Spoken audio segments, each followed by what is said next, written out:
नमस्कार। आज हम करने जा रहे हैं 7 बुक करने जा रहे हैं, महिला और समाज के बारे में जानेंगे। मेरी तबीयत ख़राब होने के कारण मैं वीडियो नहीं बना पा रही थी, इसलिए अभी भी मेरी तबीयत ख़राब है लेकिन मैं बना रही हूँ। तो महिला और समाज,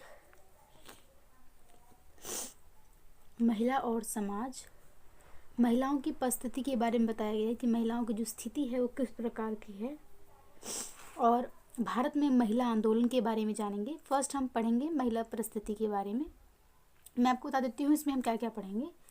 तो भारत में महिला आंदोलनों के बारे में जानेंगे, महिलाएं और उद्यम के बारे में जानेंगे, महिला और शिक्षा के बारे में जानेंगे, महिलाओं के समकालीन मुद्दे एवं स्वास्थ्य और कानूनी पक्ष, ये सब जानेंगे।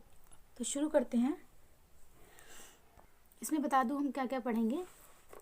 समाजशास्त्रीय संकल्पनाओं की पुनर्जांच, जिसमें पढ़ेंगे महिला पुरुष में सामाजिक भेदभाव, समाज में जो महिला पुरुष हैं उनमें सामाजिक भेदभाव और भूमिका तथा परिस्थिति के बारे में जानेंगे। पारंपरिक अपेक्षाएं तथा महिलाओं की भूमिका और परिस्थिति के बारे में जानेंगे।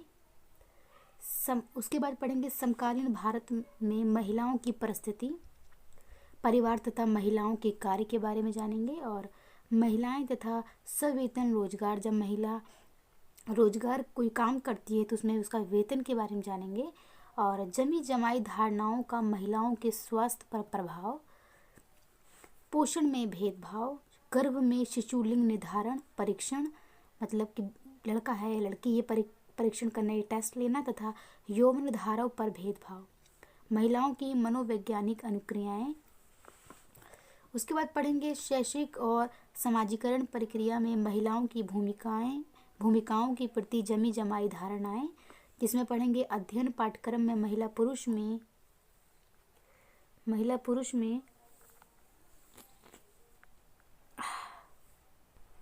पुरुष में सामाजिक भेदभाव के आधार पर भेद। उसके बाद पढ़ेंगे पाठ्य पुस्तकों में पक्षपात, समाजीकरण की प्रक्रिया में विभेदन, प्रसार माध्यम महिलाएं तथा बदलता परिदृश्य, जिसमें जानेंगे टेलीविज़न पर दिखाई जाने वाली महिलाओं की छवि और टीवी सीरियलों तथा सिनेमा में महिलाओं की दुराग्रहपूर्ण छवि, बदलता परिदृश्य। उसके बाद चैप्टर हमारा कंप्लीट हो जाएगा। फर्स्ट इसका है 29 इकाई है। तो महिलाओं की परिस्थिति के बारे में जानते हैं। यहाँ शुरू करते हैं। महिला पुरुष में सामाजिक भेदभाव। तो शुरू करते हैं। महिला पुरुष के बीच सामाजिक भेदभाव। यदि आपने समाजशास्त्र के पाठ्यक्रम मतलब ये बताया हुआ कि ज़रूर कर लेना, जो हमने पिछले भी नहीं किया है, कर लेंगे उसको भी हम जल्दी, तो आपको आश्चर्य होगा कि भूमिका, परिस्थिति, कार्य और यहाँ तक कि परिवार और शिक्षा जैसे शब्दों की पुण्य व्याख्या क्यों की जा रही है। लेकिन ऐसा हमने इसलिए किया है कि अब यह आमतौर पर स्वीकार किया जाने लगा है कि समाजशास्त्र तथा समाजशास्त्रियों सिद्धांतों ने इस तथ्य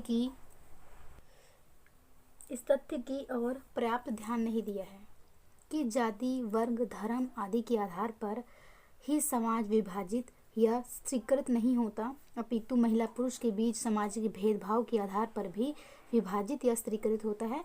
मतलब जाति धर्म के आधार पर ही नहीं बटे होते हैं, महिला और पुरुषों के आधार पर भी समाज बटा हुआ है। ठीक है। शब्दकोशों मतलब डिक्शनरी जिसे कहते हैं, शब्दकोशों में ये अंतर मोटे तौर पर नर मादा के अनुसार वस्तुओं के वर्गीकरण में तथा साथ ही महिला पुरुष में सामाजिक भेदभाव के गुणधर्मों के वर्गीकरण में पाया जाता है। मतलब बांटा गया है महिला और पुरुष में। जैसे नर मतलब आदमी, मादा मतलब महिला। तो नर मादा के बीच भिन्नता के विषय में चर्चा करते समय आमतौर पर जैविक तथा पुनर्जनन कार्यों पर ही ध्यान केंद्रित किया जाता है, किंतु जब महिला पुरुष में भिन्नता पर विचार किया जा रहा है तो इसका आशय उन विभिन्न विषमताओं से होता है जो सामाजिक तथा जैविक दोनों होती हैं। महिला पुरुष में अंतर वस्तुतः समाजशास्त्रीय होता है, अर्थात अंतर को सामाजिक अर्थ प्रदान किया जाता है कि जो अंतर है वो कहीं ना कहीं समाज में भी देखने को मिलता है। यहाँ पर हमने मुख्य रूप से इनमें से कुछ विशेषताओं पर और ये किस प्रकार अस्तित्व में आई इस पर चर्चा की है। इसके अतिरिक्त हमने ये भी देखा है कि महिला और पुरुष की संकल्पनाएं न केवल इनमें भिन्नता के रूप में अपितु समाज तथा सामाजिक संबंधों की बेहतर जानकारी की संकल्पना के रूप में किस प्रकार महत्वपूर्ण बन गई है।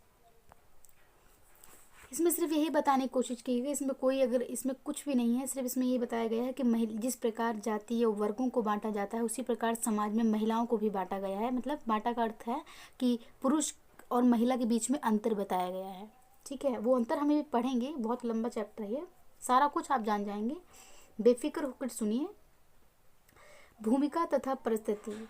संभवतः आपको ये मालूम है या अब मालूम हो जाएगा कि समाज विशेष को समझने के लिए भूमिका, परिस्थिति तथा कार्य जैसे शब्दों का बहुत महत्व होता है। ये शब्द ही हमें बताते हैं कि व्यक्ति और समूह का संगठन कैसे होता है और कैसे उनके बीच संबंध स्थापित होते हैं। भूमिका के अध्ययन से हमें मालूम होता है कि परिस्थिति के विशेष में व्यक्ति से किस प्रकार के व्यवहार की आशा की जाती है, जबकि परिस्थिति के अध्ययन से पता चलता है, परिस्थिति है ये, परिस्थिति विशेष में व्यक्ति से किस प्रकार की व्यवहार की आशा की जाती है। जबकि अगर स्टेटस की बात की जाए, परिस्थिति के अध्ययन से पता लगता है कि उस परिस्थिति से उत्पन्न होने वाली व्यक्ति विशेष की प्रत्याशा क्या होती है। यदि इसी बात को दूसरी तरह से कहा जाए तो भूमिका का ताल्लुक कर्तव्यों तथा दायित्वों से होता है कि किस व्यक्ति का क्या दायित्व होता है, महिला क्या दायित्व होता है, पुरुषों का क्या दायित्व होता है। तो कहीं ना कहीं दायित्व और का बात की गई है, कर्तव्यों का बात किया गया है। ताल्लुक कर्तव्यों तथा दायित्वों से है तो परिस्थिति का अधिकार से संबंध है। आपको ये महसूस होगा कि इनकी ये परिभाषा अथवा विवेचन बड़ी सरलता के साथ दी गई है और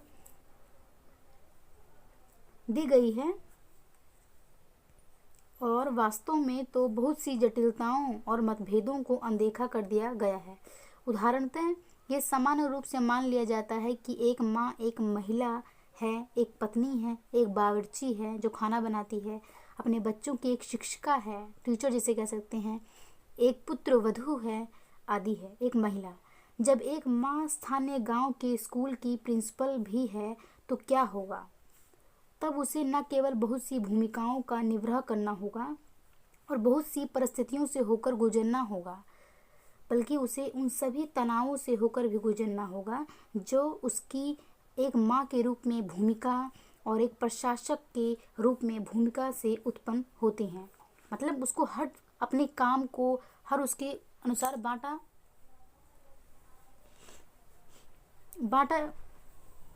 बांट देगी वो अपने कार्य को कि यहाँ मुझे ये कहा, उसका जो दायित्व हो, जो उसका कर्तव्य है वो बटा हुआ है हर जगह पे। एक माँ के लिए वो एक माँ का कर्तव्य निभाएगी, जब किसी प्रशासन उसमें होगी तो वो वहाँ उसका कर्तव्य निभाएगी। हमने आपको ये दिखाने की कोशिश की है कि परंपरागत विश्लेषण ने महिला को मात्र बच्चे धारण करने और जनन की पारंपरिक और स्वीकृति भूमिका निभाने वाली ही माना है। अगर परंपरागत बात की जाए, पुराने ज़माने की बात की जाए, तो दूसरी बच्चा धारण मतलब जैसे माँ बनने के लिए ही और घर में रहने के लिए पारंपरिक और स्वीकृति निभाने वाला ही माना है। उसकी अन्य भूमिकाओं को नज़रअंदाज कर दिया है। सिर्फ माँ बनकर ही घर हाउस वाइफ बनकर ही रहना, परंपरागत तौर से उसे यही दर्जा मिला है महिला को, और जो अन्य उसके कार्य हैं उसको नज़रअंदाज कर दिया गया है। अभी तक जैविक विभिन्नता पर ही ध्यान दिया गया है।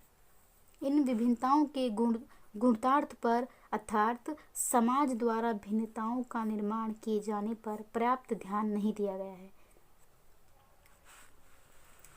पारंपरिक अपेक्षाएं तथा महिलाओं की भूमिका और परिस्थिति।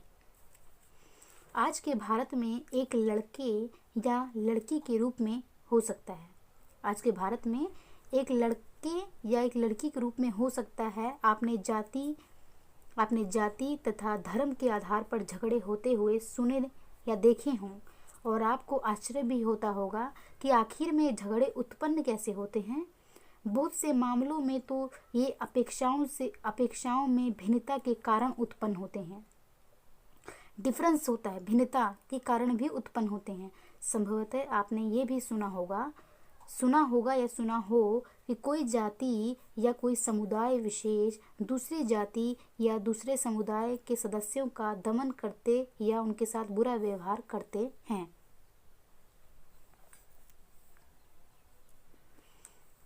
ऐसे मामलों पर सामान्यतः स्कूल, घर या मित्रों के बीच चर्चा होती रहती है। अक्सर ऐसे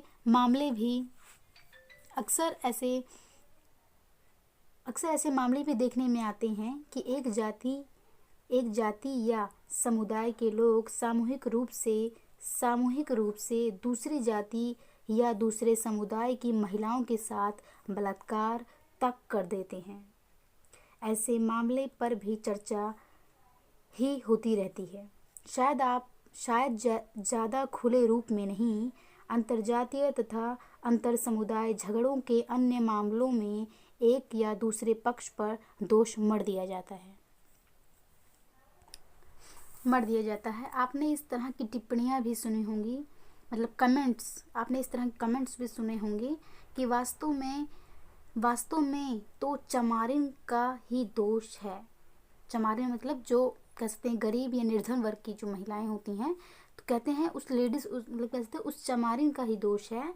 वह रात में सुनसान जगह से क्यों गुजर रही थी। अक्सर लोग कहते हैं कि वो दूसरे को दोष ना देकर वो उस महिला को ही बोलने लग जाते हैं कि वो सुनसान रास्ते से क्यों जाती है, या सुनसान रास्ते से क्यों गुजर रही थी, अगर उसके साथ ऐसा गलत हुआ तो क्यों गुजर रही थी रात में इस प्रकार।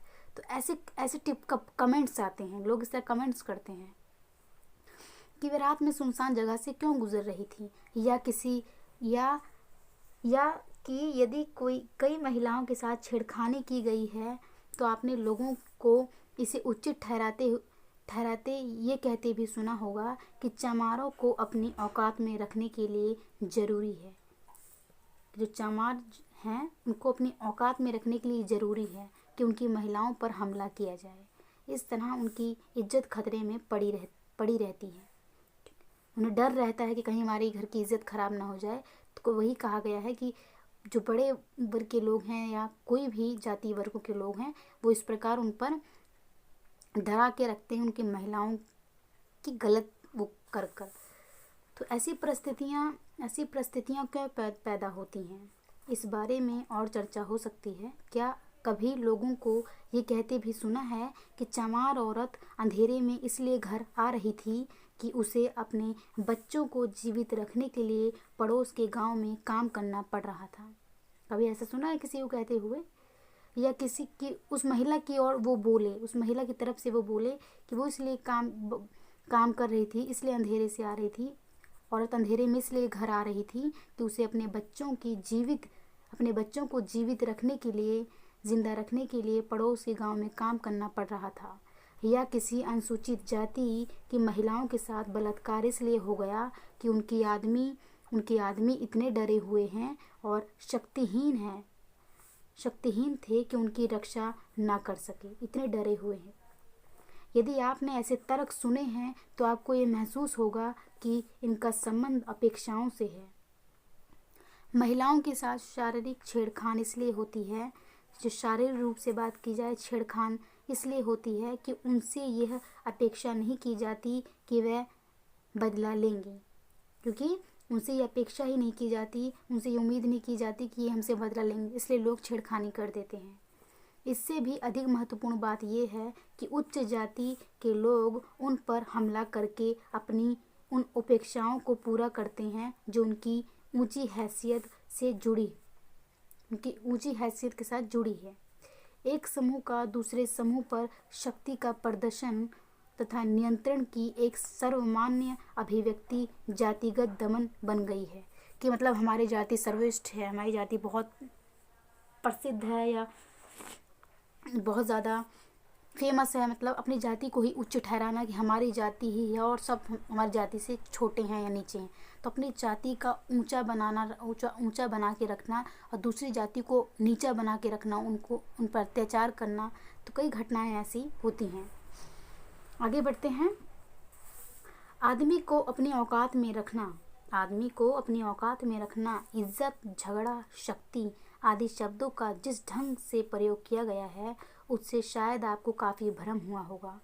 इसे सरल बनाने के लिए अब हमारा सुझाव है कि विविध सामाजिक समूहों की विभिन्न भूमिकाओं और अपेक्षाओं के बीच किस प्रकार की कंपटीशन प्रतिस्पर्धा होती रहती है, इसको ध्यान में रखना बहुत ज़रूरी समझा जाए।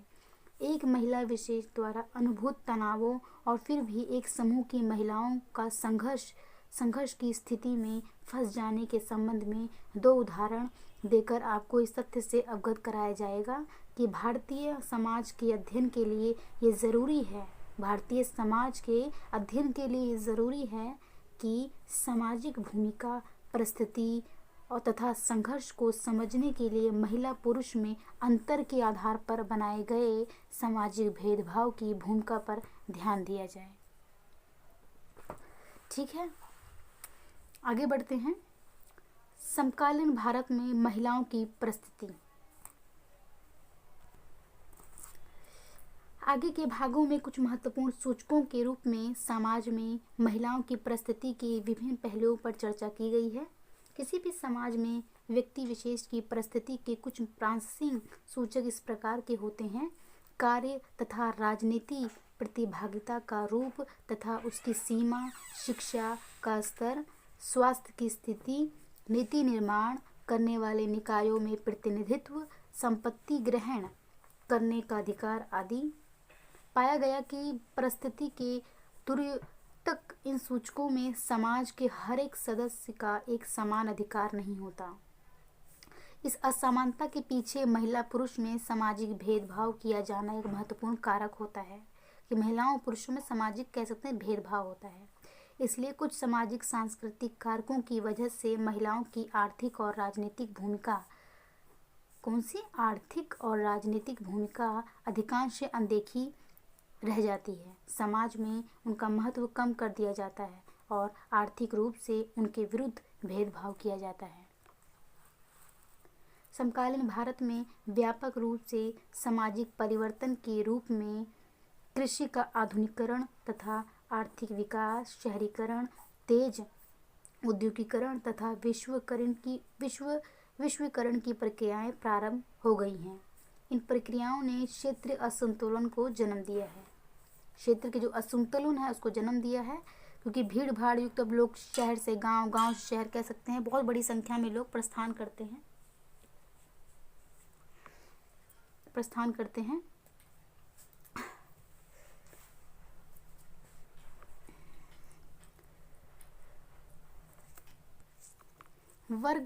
वर्ग असमानताओं को बढ़ा दिया है तथा महिला पुरुष के बीच समाज द्वारा निर्मित भेदभाव पर आधारित विषमताओं को बढ़ा दिया गया है। कि जो महिला पुरुष के बीच जो भेदभाव है, जिसकी विषमताएं हैं, जो बुरी चीज़ें कह सकते हैं, जो एक महिला के अधिकारों को उससे पीछे करती हैं, समाज में उन्हें पीछे ढकेलती हैं, उन विषमताओं को कहीं ना कहीं बढ़ा दिया गया। इसलिए महिला वर्ग इन बढ़ती असमानताओं का ज्वलक प्रतीक बन गया है। इन सभी कारकों ने समकालीन भारतीय समाज में महिलाओं की परिस्थिति के विभिन्न पहलुओं पर प्रतिकूल प्रभाव डाला है। इस इकाई की सीमाओं के अंतर्गत भारतीय समाज में महिलाओं की परिस्थिति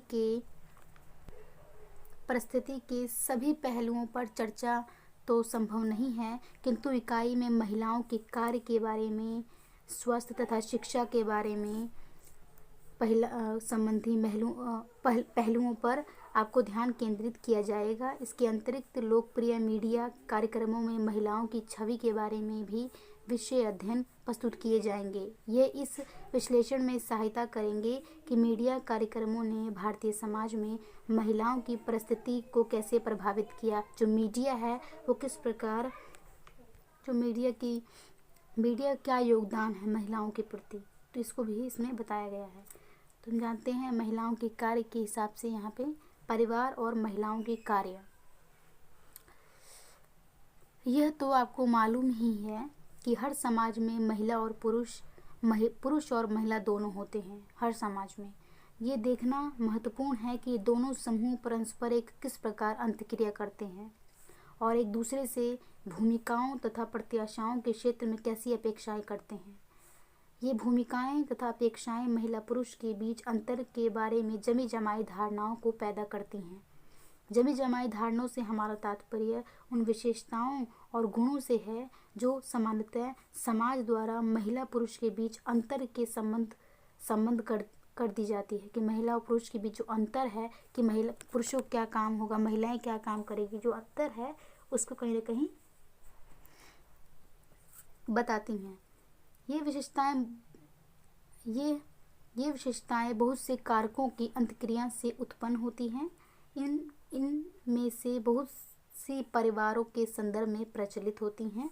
अब ये देखा जाएगा कि जमी जमाई धारणाएं अस्तित्व में कैसे आती हैं। जो जमी जमाई धारणाएं होती हैं, जो कार्य बटे होते अंतर जिसे कह सकते हैं, वो किस प्रकार है। तो फर्स्ट पॉइंट इसका है वंश परंपरा, आवास तथा महिला। जिन लोगों ने ESO 12 के खंड 2 का अध्ययन कर लिया है, ये प्रस्तुत बहुत से शब्दों से पहले ही उनका परिचय हो चुका है। भारत में अधिकांश परिवारों में, चाहे वे किसी भी जाति या धर्म के क्यों न हों, भारत के अधिकांश परिवारों में पिता वंश परंपरा को मानते हैं। मतलब पिता से ही वंश चलता है, तो पिता वंश परंपरा को मानते हैं अधिकांश परिवारों में। इसके अपवाद केरल के नायर तथा मेघालय की खासी जनजातियां हैं। अगर इसका उल्टा बात की जाए कि माता वंश से कहाँ चलती हैं, माता के वंश से, तो वो चलती हैं केरल के नायर तथा मेघालय की खासी जो जनजातियां हैं उनमें माता वंश से चलती हैं, जो माता वंश परंपरा को मानती हैं। सरल शब्दों में पिता वंश परंपरा को मानने का तात्पर्य है कि वंश क्रम और उत्तराधिकार पुरुष पक्ष के जरिए मिलता है, मतलब पुरुषों के द्वारा ही चलता है। तभी अक्सर आपने सुना होगा कि लड़के तो होना बहुत ज़रूरी है घर में। इसका अर्थ यही हुआ कि वंश जो चलेगा लड़कों से ही चलेगा। तो उत्तराधिकार पुरुष पक्ष के जरिए मिलता है। अक्सर पति स्थांतिकता से भी इसका मतलब होता है, अर्थात पति अपनी पत्नी तथा बच्चों समेत अपने पिता के घर में और अक्सर अपने पिता, भाई या भाइयों और उनकी पत्नियों तथा बच्चों के साथ रहता है। या तो वो जो लड़का है वो अपने पिता के साथ रहेगा या अपने भाइयों के साथ भी रह सकता है। इसे संयुक्त परिवार कहा जाता है जब सभी फैमिली मेंबर्स एक साथ रहते हों। पति स्थानीयता के अंतर्गत पत्नी अक्सर अपने मायके तभी जाती है जब वहाँ कोई अनुष्ठान समारोह हो। ये बिल्कुल इंडिया की समझ लीजिए बात है कि जब कोई अनुष्ठान या कोई समारोह होता है, किसी की शादी होती है, तो अक्सर जो घर की लड़की होती है जो ससुराल में होती है वो अपने मायके जाती है। तो कोई समारोह हो या कुछ भी त्योहार हो तो वो जाती है। बालक व बालिकाओं, लड़का व लड़कियों, बालक व बालिकाओं को अब मुख्यतः अपने पिता के घर के संस्कारों के अनुसार ही ढाला जाता है। जैसे उसके पिता के घर में जो भी कार्य होगा, जो भी संस्कार होते हैं, उसी के अनुसार उसको ढाला जाता है। हालांकि माँ बच्चों की जिंदगी में बड़ी महत्वपूर्ण भूमिका निभाती है। जो माँ होती है बहुत महत्वपूर्ण भूमिका निभाती है, लेकिन बच्चों के भविष्य या परिवार के किसी अन्य सदस्य के बारे में जो भी निर्णय लिए जाते हैं वे परिवार के पुरुषों द्वारा ही लिए जाते हैं।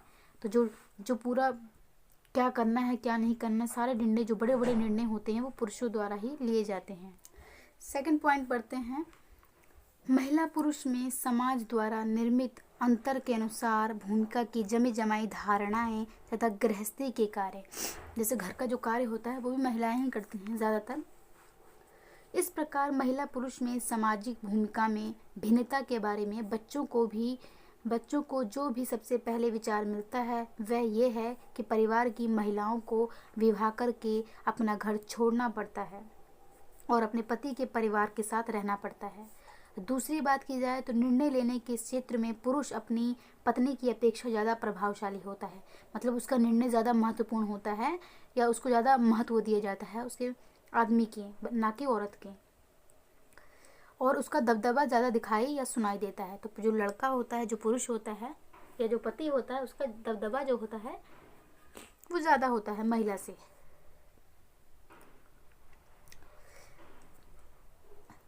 तीसरी बात की जाए, घर के अंदर का अधिकांश कार्य माँ, दादी बहनों आदि को करना पड़ता है। गांवों में भोजन के समय महिलाएं मर्द को खाना खेत पर ले जाती हैं। मर्द का जो खाना होता है वो खेत पर ले जाती हैं। ये सभी कार्य जिनमें श्रम और समय दोनों खर्च होते हैं, कार्य या रोजगार नहीं माने जाते और ना ही इसके लिए महिलाओं को कोई पैसा ही दिया जाता है। पश्चिमी देशों में, अगर पश्चिमी देशों की बात की जाए तो पश्चिमी देशों में महिला समूह, राजनीतिकों तथा महिला आंदोलनों से जुड़े व्यक्तियों द्वारा ये मांग की जा रही है कि गृहस्थी के कार्य, जो घर का काम होता है, गृहस्थी के कार्य और शिशु पालन, बच्चों का जो पालना होता है, एकदम कहते हैं पालन पोषण किया जाता है, शिशु पालन के लिए वेतन दिया जाए। महिलाओं को भी वेतन दिया जाए, घर के कार्य, पूरा घर संभालती हैं, बच्चों को पालती हैं, तो उसका उनको भी एक वेतन मिलना चाहिए, एक तनख्वाह मिलनी चाहिए। लेकिन भारत में गृहस्थी के कार्य के एवज में भुगतान करना ना तो कोई महत्वपूर्ण मुद्दा रहा है और ना ही इसकी मांग की जा रही है। पश्चिमों में तो इसकी मांग की जा रही है, पर भारत में ऐसी कोई मांग नहीं की जा रही। जैसा कि हमने देखा कि ऐसे कई अन्य कई और महत्वपूर्ण मुद्दे हैं जिन पर तत्काल ध्यान देने की ज़रूरत है, जिन पर कह सकते हैं तत्काल ध्यान देने की ज़रूरत है। हमें ये ध्यान रखना है कि इन कार्यों के लिए वेतन ना देने का तात्पर्य ये नहीं है कि इन कार्यों को मान्यता ही ना दी जाए। अगर वेतन नहीं मिल रहा है तो ऐसा नहीं है कि जो कार्य करते हैं उनको मान्यता ही ना दी जाए। तथ्य तो ये है कि महिलाओं से ये अपेक्षा की जाती है कि वे अपनी पारंपरिक भूमिका के हिस्से के रूप में उन कार्य को करती रहेंगी और इन श्रम साध्य और कष्टप्रद कार्यों के लिए उन्हें कोई विशेष प्रायश्चित देना तो दूर, मान्यता भी नहीं मिलेगी। वस्तुतः इस तरह की कहानियाँ तो सुनने में आती ही रहती हैं कि रीना ठीक तरह से खाना नहीं पका पाती, इसलिए उसकी सास के पेट में तकलीफ बनी रहती है, या रशीम ने शिक्षिका की नौकरी कर ली, इसलिए आलोचना की जाती है कि उस परिवार के सदस्यों के लिए अमुक संख्या में स्वेटर बुनने का समय ही नहीं बचता। तो मतलब ऐसे कहते हैं कि उस महिला ने ये काम कर लिया, अब घर में बैठ के मेरे लिए स्वेटर कौन बुनेगा। तो मतलब ये सारी चीज़ें जो हैं ये कहीं ना कहीं ये बोलने में, ये सुनने में आ जाती हैं कि मेरे घर की महिला तो बाहर काम करती है, वो कौन करेगी, ये काम कौन करेगा। तो ऐसी चीज़ें जैसे इसमें दिखाया गया है चित्र के माध्यम से देखें, ये देखिए चित्र जिसमें महिलाओं को सभी जंजीरों से जकड़ा गया है, चाहे दहेज की मांग हो, घर का काम हो, महिला पुरुष के कार्यों के बारे में जमी जमाई धारणाएं हों, पोषण में भेदभाव कि हाँ तुम्हें इतना ही खाना चाहिए, ज़्यादा खाओगी मोटी हो जाओगी, या और भी एस्टोनियस है, निरक्षरता है, शिक्षा की एकदम शिक्षा देनी ज़रूरी नहीं, घर का काम करो वही बहुत है तुम्हारे लिए। मजदूरी में भेदभाव, तुम शारीरिक रूप से कमज़ोर है इसलिए तुम्हें वेतन कम मिलता है। कम उम्र में विवाह कर दिया जाता है। परंपरागत जो अपेक्षाएं होती हैं उसे कह सकते हैं आर्थिक असुरक्षा होती है, छेड़खानी जैसी समस्याओं को झेलना पड़ता है। तो पूरा कह सकते हैं महिलाओं को एकदम जकड़ लिया जाता है। अगर इतना सारा कार्य होने के बावजूद अगर वो बाहर भी काम करती है तो कहीं ना कहीं उसको कोई घर से कोई सहायता नहीं मिलती, घर में कोई सहायता करे, बल्कि उसे घर में आकर भी काम करना पड़ता है। आगे बढ़ते हैं। इसे भारत में महिलाओं की परिस्थिति ये दिखाया गया है चित्र के माध्यम से। तो आगे बढ़ते हैं। क्वेश्चंस दिए गए हैं। महिला तथा स्वेतन रोजगार। अब वेतन की बात की जाएगी और महिलाओं की जो वेतन है और रोजगार है उसके बारे में बात की जाएगी। तो महिलाएं घर में जो उत्पादन कार्य करती हैं उसके लिए उन्हें कोई वेतन नहीं दिया जाता, अपितु अक्सर ये भी नहीं समझा जाता कि यदि भूमिकाएं ज़्यादा बढ़ जाएंगी तो उनका निर्वाह करते समय महिलाओं को तनाव महसूस हो सकता है। ये भी चिंता नहीं होती कि कोई काम ज़्यादा हो गया है तो महिलाओं को तनाव हो जाएगा, थोड़ा काम कम कर दिया जाए, बल्कि देते रहो, कोई फ़र्क नहीं पड़ता। महिलाओं के कार्य में प्रतिभागिता। तो महिलाओं के जो कार्य हैं उसमें प्रतिभागिता कैसे हैं। 1981 के आंकड़ों के अनुसार 19.7% भारतीय महिलाएं सवेतन कार्य करती थीं। मतलब वेतन वाला कार्य करती थी, जिनमें से 87% से अधिक अर्थव्यवस्था के असंगठित, मतलब संगठित क्षेत्र में नहीं, असंगठित या अनौपचारिक क्षेत्र में काम करती थी। मतलब किसी उसमें ना करके, संगठित क्षेत्र में ना करके असंगठित में कार्य करती थी। 1991 तथा 2002 में महिलाओं के कार्य में प्रतिभागिता का दर 22.3 तथा 25.7% था। 1991 से लेकर 2001 के दशक में देखी गई इस बढ़ोतरी का मुख्य कारण है असंगठित महिला श्रमिकों की संख्या में वृद्धि। जो महिलाएं मजदूर कह सकते हैं, श्रमिक हैं, मजदूर हैं कह सकते हैं असंगठित क्षेत्रों में, तो असंगठित महिला श्रमिकों की संख्या में वृद्धि हुई 6.3% से 11% की वृद्धि हुई। दूसरी ओर संगठित क्षेत्रों की बात की जाए, संगठित क्षेत्रों में महिला श्रमिकों की संख्या घटकर 15.9% से 14.7% हो गई, घट गई, 15 से 14 हो गई। ये आपको पता है कि यदि महिलाएं कृषि क्षेत्र में सवेतन या अवेतन श्रम ना करें तो भारत की कृषि अर्थव्यवस्था काम नहीं कर पाएगी। क्योंकि भारत में अगर बात की जाए तो महिलाएं जो हैं कृषि में बहुत कार्य करती हैं। ग्रामीण में आप जाकर देखेंगे तो सवेतन या अवेतन, मतलब पैसा देकर या अवेतन पैसा ना देकर श्रम ना करें तो भारत की कृषि अर्थव्यवस्था काम नहीं कर पाएगी।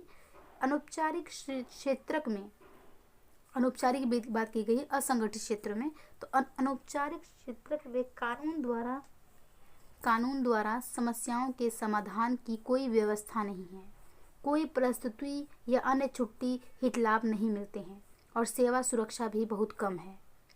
मतलब प्रसव पीड़ा के दौरान जैसे कह सकते हैं, उस दौरान ना तो कोई छुट्टी या हित लाभ नहीं मिलती, लेकिन रियलिटी में अगर सरकारी उसमें देखा जाए तो उन्हें छुट्टी ही मिलती है, तो और सेवा सुरक्षा भी कम है।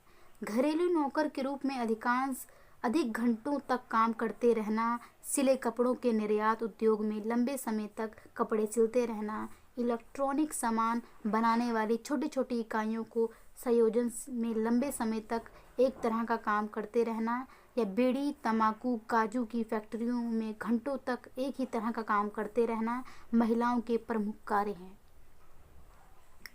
एक ही तरह के कार्य, चाहे तंबाकू बनाते रहना, चाहे बीड़ी बनाते रहना, चाहे काजू बनाते रहना, बस लगे रहना एक मशीन की तरह, महिलाओं के प्रमुख कार्य हैं। और वहाँ पर भी वह छटनी के डर से अधिकांश काम करती हैं, मतलब कहीं निकाल ना दिया जाए इस डर से अधीन कह सकते हैं काम करती हैं। और उनका भांति भांति से शोषण किया जाता है, मतलब अलग अलग तरीके से उनका शोषण किया जाता है। तथा मजदूरी भी अपर्याप्त मिलती है, मजदूरी भी कोई पर्याप्त नहीं होती, अपर्याप्त मिलती है। विशेष महत्व की बात यह है कि जनगणनाओं और अन्य सांख्यिक गणनाओं में लगातार महिलाओं की संख्या कम होना कुछ कारकों का प्रभाव है। महिलाओं के कार्य के बारे में पुरुषों द्वारा मान्यता का अभाव और श्रमिकों के रूप में महिलाओं की सामाजिक भूमिका की परिभाषा भी कई कारकों के द्योतक हैं। महिलाओं के कार्य में प्रतिभागिता और श्रमिकों के रूप में उनकी परिस्थिति पर कई कारकों का प्रभाव रहा है। इनमें कुछ प्रमुख कारक हैं। महिलाओं का आत्मबोध, महिला कर्मचारियों के प्रति नियुक्ति करने वालों का नकारात्मक रुख, जो महिलाओं की नियुक्ति करता है किसी पोस्ट पर, उनका रुख कैसा होता है, उनका रुख नकारात्मक रुख, मतलब घटिया कह सकते हैं, मतलब एकदम नीचा सोचने वाला नकारात्मक रुख। ग्रामीण तथा शहरी क्षेत्रों में सत्ता के पारंपरिक पद और पारंपरिक भूमिकाएं, अपेक्षाएं। आगे इन्हीं कारकों के कुछ महत्वपूर्ण पहलुओं की चर्चा की जाएगी। तो आगे हम इन्हीं चीज़ों पे जानेंगे कि जो नियुक्ति करते हैं महिलाओं की या कोई भी चीज़ें हैं महिलाओं से रिलेटेड, वो हम पढ़ेंगे। तो महिलाओं का स्वयं के बारे में दृष्टिकोण, वो क्या सोचती हैं स्वयं के बारे में। आइए पहले ये विचार करें कि श्रमिक के रूप में स्वयं महिला खुद के बारे में क्या सोचती है। एक बार नौकरी मिल जाने पर वह नौकरी से अपना संबंध कैसे जोड़ती है, ये बात उनके प्राथमिक समाजीकरण पर बहुत कुछ निर्भर करती है। यदि महिलाओं ने, जैसा कि अधिकांशतः होता है, घर बनाने वाली भूमिका की प्रमुखता को स्वीकार कर लिया है, तो वह नौकरी के बारे में गैर प्रतिस्पर्धा रुख अपनाएंगी। मतलब कंपटीशन कह सकते हैं, गैर प्रतिस्पर्धा कंपटीशन रुख अपनाएंगी। मतलब कोई नहीं, नौकरी में खुद को नहीं उलझाएंगी, वो घर का कार्य में ही खुश रहेंगी, नौकरी में नहीं उलझाएंगी और बढ़ चढ़ कर कार्य नहीं करेंगी। वे एक ऐसी मूल्य व्यवस्था के प्रतिबंध होंगी जो इस बात पर जोर देती है कि उनकी शक्ति तथा प्रेरणाएं अपने घर को सफलतापूर्वक चलाने की ओर ज़्यादा निर्देशित हो, बजाय अपनी नौकरी की। मतलब उनका वो सोच कहती हैं कि हमारा सबसे पहला कार्य हमारा अपना घर है और सबसे पहले हमारा जो दायित्व अपने घर के प्रति है, उसके बाद नौकरी की। तो कह सकते हैं सफलतापूर्वक चलाने की ज़्यादा निर्देशित कह सकते हैं घर को देती है, बजाय अपनी नौकरी के।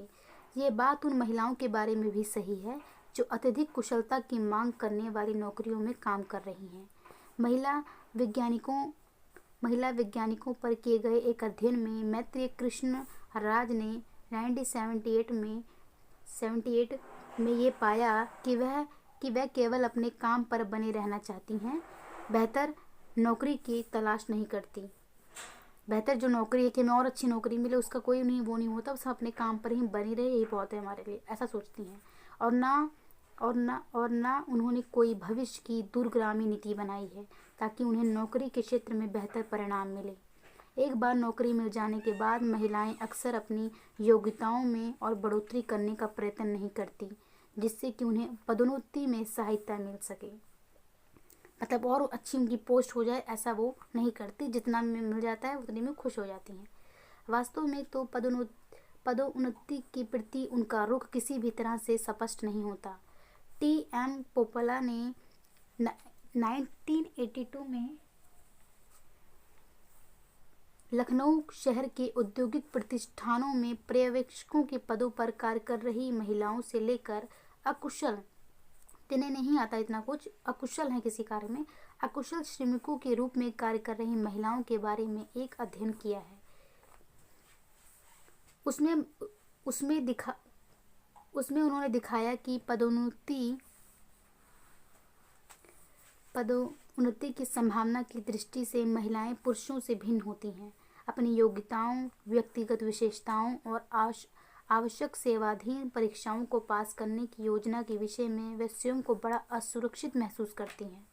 कुछ महिलाओं ने तो यहाँ तक कहा कि यदि पदोन्नति की वजह से उन्हें किसी दूसरे शहर में अंतरिक्त होकर जाना पड़े, कि मतलब किसी और शहर में जाना पड़े, नौकरी से रिलेटेड जाना पड़े, या कार्यालय में ज़्यादा समय लगाना पड़े, तो वह पदोन्नति के लिए आवेदन ही नहीं करेंगी।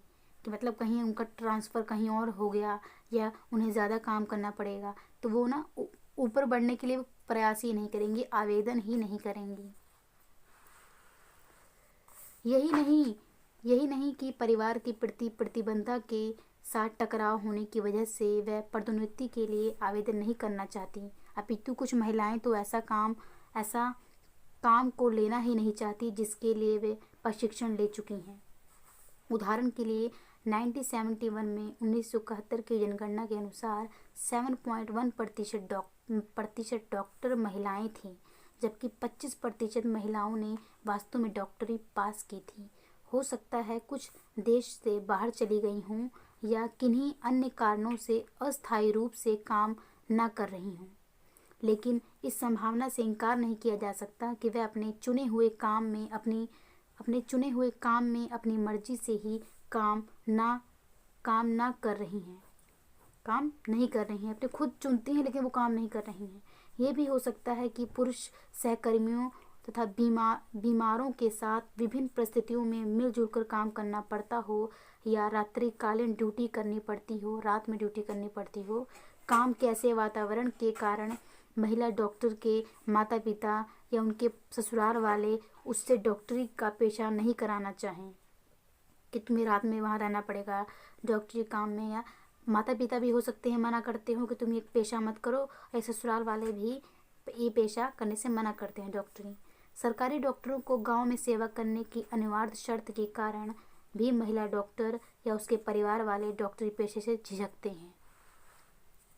डॉक्टरी पेशे से उसके परिवार वाले डॉक्टरी पेशे से झिझकते हैं। तो सेकंड पॉइंट ये है, इसको हम नेक्स्ट वीडियो में करेंगे। आज के लिए इतना ही रखते हैं।